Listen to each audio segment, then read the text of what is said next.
Okay, buckle up for this one, folks, because this is a wild one. We're diving into a story that's got everything. Political drama. Oh, yeah. International power plays. Yeah. Even a little bit of a conspiracy theory vibe going on. It's like a real-life political thriller, Yeah. you know, and Ukraine's caught right in the thick of it. Exactly. And one of the things that really jumped out at me was this term Soros-linked. It sounds kind of like straight out of like a spy novel or something. You know, what is that all about? Who are these Soros-linked and why are they suddenly public enemy number one? Well, the term itself is definitely loaded. You know, it's used to describe people and organizations that are seen as being connected to George Soros, Oh, okay. the billionaire philanthropist. Yeah. Right. So think of it as like a label, and it's often used dismissively to describe the promoting liberal democracy, human rights, that sort of thing. The reason they're in the spotlight now seems to be tied to shifts in U.S. foreign policy, particularly during the Trump years. So it sounds like we're talking about like a clash of ideologies here. Yeah. You know, like whose values are we supporting on the world stage? That's a big part of it. You know, there's this idea being pushed that funding these organizations doesn't really align with American interests anymore. Yeah. One of the most striking quotes we came across was Trump saying, "The industry of foreign aid and bureaucracy in many cases contradict American values and serve to destabilize peace around the world." So instead of promoting peace and stability, they're saying this funding is actually doing the opposite. Yeah. That's a bold claim. It is. And it gets even spicier when you look at how they describe the impact on these Soros-linked, you know? They're portrayed as being in a state of panic, facing funding cuts an uncertain future. There's even this phrase about them being caught with their pants down. Ooh. Kind of harsh, right? Yeah, it definitely paints a picture. Yeah.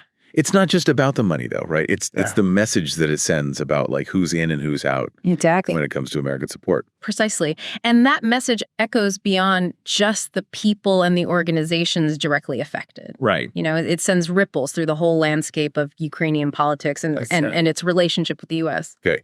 So we've got this ideological battle brewing, potential funding cuts looming, and then on top of all that, we throw in a murder mystery. Oh, yeah. Talk about turning up the heat. Right. The source mentions this journalist's murder and a lot of fingers being pointed. Yeah. Can you break this down for us? This is where things get really, really murky. So we're talking about George Gangadze. Okay. A journalist who founded an independent news website called Ukrainska Pravda. Right. He disappeared back in 2000, and later his body was found. Mm-hmm. Well, let's just say it wasn't pretty. Yikes. Sounds like something straight out of crime drama. It does. The implication is that Gangadze was killed for his reporting, which was often critical of the government, and fingers being pointed at high-ranking officials within the Ukrainian government, including former President Kuchma. There's even mention of these recordings, known as the Melnichenko tapes, which supposedly implicate Kuchma in ordering Gangadze's silencing. Wait, hold on. Secret tapes. Now we're talking full-blown conspiracy thriller here. Yeah. What impact did this cassette scandal have on Ukraine? It was a political earthquake.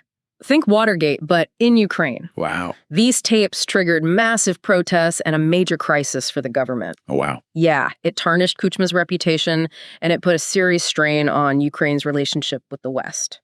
And then there's this whole other layer to this story. Yeah. This claim that the U.S. might have actually been involved in the creation of Ukrainska Pravda in the first place. Right. And that the murder and the scandal that followed were somehow, well, let's just say beneficial to certain U.S. interests. It's a very cynical view. Yeah. But it does raise questions about just how deep foreign influence runs in Ukraine. Okay, so we're talking about a potential web of intrigue here. Yeah. Multiple players, hidden agendas. Possibly even a murder plot. This is getting more complicated by the minute. It's definitely a story with many layers. And to really understand what's happening today, we need to peel back those layers and see how they connect. Okay, so let's try to unpack this a bit. We talked about this idea of a moral imperative driving some of these decisions regarding aid and foreign policy. What does that actually mean in this context? It's basically this idea that America has been too generous, too involved in other countries' affairs. And it's time to focus inward, to prioritize American interests above all else. Okay. It's a very America-first approach. How does that translate into action? The source mentions a 90-day audit of foreign aid. Right. Was that part of putting this moral imperative into practice? That's how it was presented. But the source suggests that it was more about having a justification for cutting funding to organizations that didn't align with the new agenda. They even imply that the criteria used to assess the effectiveness of the aid were essentially rigged to achieve this outcome. So it's not just about saving money. It's about using that financial leverage to shape the political landscape, exactly, both domestically and internationally. And in this case, it seems like the Soros-linked were right in the crosshairs of this strategy. Right. Their work, their values, their very existence are being framed as a threat to what America supposedly stands for.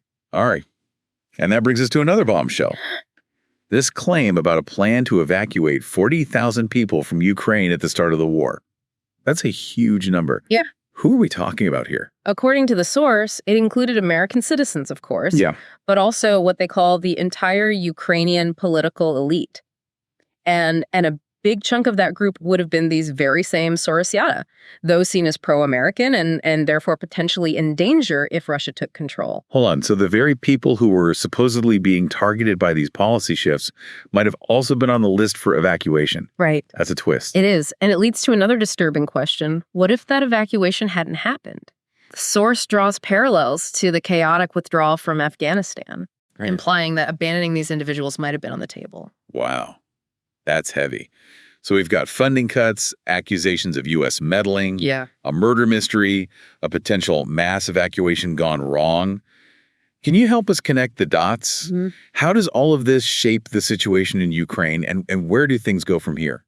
What's clear is that Ukraine is being pulled in multiple directions by powerful forces, both internal and external. It's like a game of geopolitical chess. Oh, yeah. And Ukraine is the board. The Soros-linked situation highlights just how vulnerable the country is to these power plays. And this withdrawal of U.S. support, if it continues, could push Ukraine closer to Russia's sphere of influence? Is that the fear? That's certainly one possible outcome. But, Ukraine has also shown incredible resilience and a determination to forge its own path. However, this whole situation adds a whole new layer of complexity to an already volatile situation. Speaking of complex situations, the source throws in this curveball, a comparison between Trump and Zelenskyy. On the surface, they seem like polar opposites. But this source argues they might be more alike than we think. Right. They point out that both men are essentially showmen, populists who rose to power by promising to shake things up and bring peace. But the reality of governing, of dealing with global powers and entrenched interests, often clashes with those idealistic promises. They both seem to have that knack for captivating an audience, for understanding how to play the media game. But the source also suggests that they've both resorted to consolidating power and silencing dissent. Right. Not exactly the hallmarks of democracy. It's a fascinating comparison, and it makes you wonder if their similarities go beyond style and delve into something deeper about the nature of leadership in the 21st century. Maybe it takes a certain kind of personality, a certain willingness to bend the rules to navigate the treacherous waters of global politics. Intriguing point. And speaking of bending the rules, this source dives into some personal details about Trump's life that seem to contradict his hardline stance on immigration. For example, his own wife and son are immigrants. It's definitely an interesting juxtaposition, His wife barely speaks English, and his son speaks with a heavy accent because Melania spoke to him in Slovenian for years. It does make you wonder if there's a disconnect between his public persona and his private life, and whether that disconnect extends to his political decisions. Is he truly driven by these principles? Or is it all just part of the show? It's a question worth pondering, especially when you consider the potential impact of his decisions on the lives of real people, both in the U.S. and abroad. This is heavy stuff, and we've only just begun to scratch the surface. So far, we've uncovered a web of political intrigue, personal contradictions, and high-stakes power plays. But where does this all lead? What are the key takeaways for our listeners? I think the biggest takeaway is that understanding the situation in Ukraine requires us to look beyond the headlines and the simplistic narratives, It's about understanding the interplay of global forces, competing ideologies, and the personal ambitions of those in power. And as this source makes clear, it's about money. Who controls it? Who benefits from it? And who loses out when the funding dries up? Exactly. The Sorosiata are a prime example of how financial leverage can be used as a weapon to shape political outcomes. And it's a cautionary tale for any country that finds itself caught in the crossfire of these global power struggles. Well, this has been a fascinating, if slightly unsettling, deep dive into a story that's far from over. We've got a lot more to uncover. So stay tuned for part 2, where we'll explore even more twists and turns in this tale of international intrigue. Yeah, it really makes you think, like, what's going on behind the scenes, you know? What forces are shaping events and who's really pulling the strings? Right. And speaking of pulling strings, let's talk a bit more about how this source portrays Trump's approach to foreign policy. They use this analogy of him being a traitor when it comes to international relations. What do you make of that? Well, it suggests that Trump sees the world as this giant marketplace. Oh, interesting. Where every interaction is a transaction, you know, a deal to be negotiated. So it's less about ideology or like a grand strategy. It's more about just getting the best deal for America. Yeah, exactly. At least from his perspective. Right. So it's all about leverage, about using any tool available to maximize American power. Exactly. And according to the source, those tools include both rewards and punishments. Okay. For example, they claim that Trump actually had sanctions prepared for both Zelenskyy and Putin. Wow. It's like he was playing both sides, keeping everyone off balance while trying to extract concessions. It's like high-stakes poker. Yeah. But is it effective? Yeah. This source also argues that Trump might be underestimating Russia's strength and resilience. Yeah. You know, they point out how past presidents have tried and failed to, like, cripple the Russian economy. Right. There's definitely a skepticism towards American pronouncements of power in this source, you know? It's like they're saying, don't underestimate Russia. They've been through a lot, and they always seem to find a way to bounce back. They even call those past presidents cowboys for making those empty threats about bringing Russia to its knees. It's a pretty striking image, you know, underscores this idea that maybe America's influence isn't as absolute as some might believe. It's a humbling thought for sure. Yeah. So with all these factors at play, Yeah. the power dynamics, the personalities involved, Yeah. the potential for miscalculation, what does this source see as the likely outcome for peace in Ukraine? Are they optimistic? Not particularly. They argue that America's historical track record, combined with Trump's personality and his focus on winning no matter what, makes a peaceful resolution unlikely. They even compared the situation to the lead up to the war in Gaza, suggesting that any ceasefire might just be a temporary pause before a bigger conflict erupts. That's a chilling thought. And it ties back to this comparison they made between Trump and Zelenskyy. Yeah. Both showmen who promised peace, but seem to be drawn towards escalation. They highlight how both men have used their platforms to project strength and defiance. Yeah. But in the process, they might have backed themselves into a corner, making it harder to find a peaceful way out. It's like that old saying, the road to hell is paved with good intentions. Exactly. It's a reminder that leadership is complex. Yeah. And sometimes even the best intentions can lead to really bad outcomes. But even with all this pessimism, this source does offer a little glimmer of hope. Yeah. The release of political prisoners in Ukraine. They make this passionate plea for the release of those imprisoned for their beliefs. Right. Particularly those targeted by the Sorosiata label. It's a reminder that in the midst of all these geopolitical power struggles, there are real people whose lives are being deeply affected. It's so important to remember the human cost of all of this. Absolutely. To not lose sight of the individuals who are caught in the crossfire. So as we wrap up this part of our deep dive, what stands out to you as the most significant takeaway from this source? I think it's the deep sense of disillusionment with America's role in the world. This source is incredibly critical of U.S. foreign policy. Yeah. Seeing it as driven by self-interest hypocrisy and a willingness to use Ukraine as a pawn in its own game.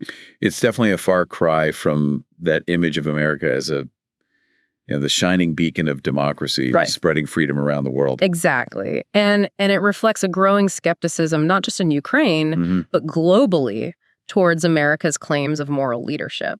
So zooming out a bit, what does all of this tell us about, like, the big picture of what's happening in the world today?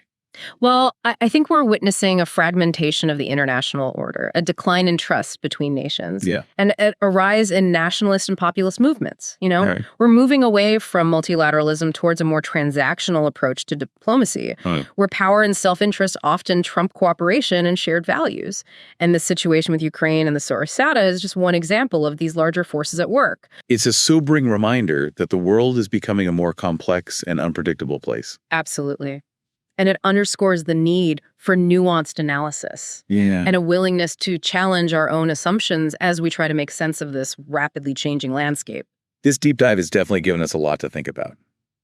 It's a story with more twists and turns than a spy thriller. Oh, yeah. And it leaves us wondering, what happens next? What does the future hold for Ukraine, for the Soros-linked, and for the global balance of power? We'll delve into those questions and more in the final part of our deep dive. It really does make you think, about the forces that shape the world and how individual lives are impacted by decisions made in those halls of power. Yeah, it's a stark reminder that we're not just like passive observers in all of this. We're all participants in some way. Right, we are. This whole deep dive has really opened my eyes to the complexities of the situation in Ukraine and the forces at play. Yeah. It's a story that's far from over, and it leaves us with a lot to ponder. It does. It challenges us to think critically about the information we consume, the narratives we're presented with, and really the role we play in shaping the world around us. So we've covered so much ground in this deep dive. Yeah. From the defunding of the Soros-linked to the comparisons between Trump and Zelenskyy to the shifting dynamics of global power. What stands out to you as the most crucial insight from all of this? I think the most important takeaway is the realization that the world isn't black and white. Right. There are no easy answers. There's no clear-cut heroes or villains. It's a messy, complicated tapestry of competing interests, ideologies, and personalities. And it's a tapestry that we're all woven into, whether we realize it or not. Exactly. Our actions, our choices, our understanding of the world, all of it contributes to the unfolding of this grand narrative. This deep dive has really been a journey of discovery for me. And while it's raised more questions than it's answered, it's also ignited a spark of curiosity, a desire to delve deeper and to keep exploring the complexities of our interconnected world. That's the beauty of knowledge, isn't it? It's a never-ending pursuit, a constant process of learning, unlearning, and relearning. Well said, expert speaker. This has been a truly eye-opening and thought-provoking deep dive into a story that's still being written. And as the story unfolds, it's up to each of us to stay informed, to engage with diverse perspectives, and to continue seeking deeper understanding. It's a reminder that the pursuit of knowledge is a lifelong journey. Absolutely. And we're all in this together. Indeed. The more we understand about the world, the better equipped we are to navigate its challenges and contribute to creating a more just and equitable future. This deep dive has been a valuable step on that journey. And I'm grateful for your insights, expert speaker. The pleasure was all mine, host speaker. It's always a privilege to engage in these thought-provoking conversations. Well, listeners, we've reached the end of our deep dive into this complex and fascinating story. But the conversation doesn't have to end here. We encourage you to continue exploring, to ask questions, and to seek out diverse perspectives on this and other critical issues facing our world. Subscribe to our podcast, which is available on Spotify, Apple Podcast, and YouTube. We are here to make things clear.